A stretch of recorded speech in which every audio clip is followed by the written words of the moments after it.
অন্নপূর্ণা ভান্ডারে প্রতি মাসে ৩,০০০ টাকা যদি আপনি আপনার ব্যাংক অ্যাকাউন্ট পর্যন্ত নিয়ে যেতে চান, তাহলে আপনার ব্যাংক অ্যাকাউন্টের সঙ্গে ডিবিটি লিঙ্ক করতে হবে। ডিবিটি মানে কি? ডিবিটি মানে হচ্ছে ডাইরেক্ট বেনিফিট ট্রান্সফার। আপনি এই ডিবিটি লিঙ্ক কিভাবে করবেন দেখাবো আজকের এই ভিডিওতে। ভিডিওটা শেষ পর্যন্ত দেখুন, সেভ এবং শেয়ার করে রাখুন, আপনার কাজে লাগবে। প্রথমে গুগলে চলে আসুন, গুগলে এসে সার্চ করুন এনপিসিআই, এটা সার্চ করুন। সার্চ করার পর এই প্রথম ওয়েবসাইটে ক্লিক করুন। তারপর বাম সাইডে দেখুন 3 লাইন, এখানে ক্লিক করুন। এখানে ক্লিক করার পর কাস্টমার, এখানে ক্লিক করুন। তারপর ভারত আধার সিডিং এনাবিলার বিএএসি, এখানে ক্লিক করুন।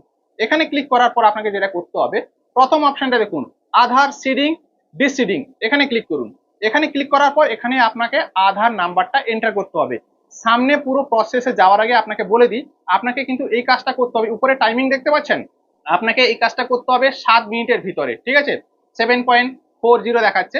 7 মিনিটের ভিতরে আপনি এই কাজটি করার চেষ্টা করবেন। তাই এই কাজটি শুরু করার আগে আপনার আধার কার্ড আর আপনার ব্যাংকের পাসবুক নিয়ে বসবেন, যাতে আপনি তাড়াতাড়ি এই নাম্বারগুলো এন্ট্রি করতে পারেন, ঠিক আছে?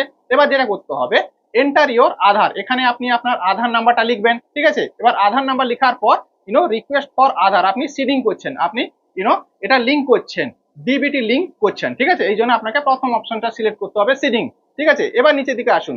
নিচের দিকে আসার পর সিলেক্ট ইওর ব্যাংক, এখানে ক্লিক করলে এখানে অনেক ব্যাংক অ্যাকাউন্ট আপনি দেখতে পারবেন। আপনার যে ব্যাংকে অ্যাকাউন্ট আছে আপনি সেই ব্যাংকটা সিলেক্ট করবেন। এবার নিচে চলে আসুন। নিচে আসার পর এখানে 3টা অপশন দেখাচ্ছে, আপনি এটা ভালো করে বুঝুন। দেখুন, আপনি যদি এখন আপনার এই যে ডিবিটি লিঙ্ক যদি না করা আছে আপনার ব্যাংক অ্যাকাউন্টের সঙ্গে, আপনাকে ফ্রেশ সিলেক্ট করতে হবে, মানে প্রথম অপশনটা সিলেক্ট করতে হবে ফ্রেশ সিডিং, যদি আপনার ডিবিটি লিঙ্ক না করা আছে, ঠিক আছে?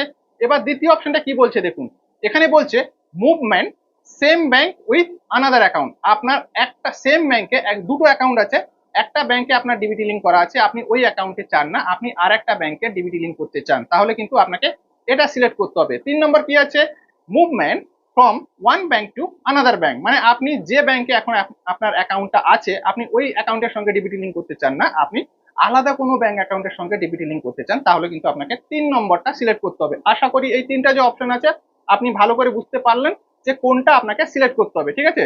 নিচের দিকে চলে আসুন। এবার যে অ্যাকাউন্টের সঙ্গে আপনি ডিবিটি লিঙ্ক করছেন সেই অ্যাকাউন্ট নাম্বারটা এখানে আপনাকে লিখতে হবে, রাইট?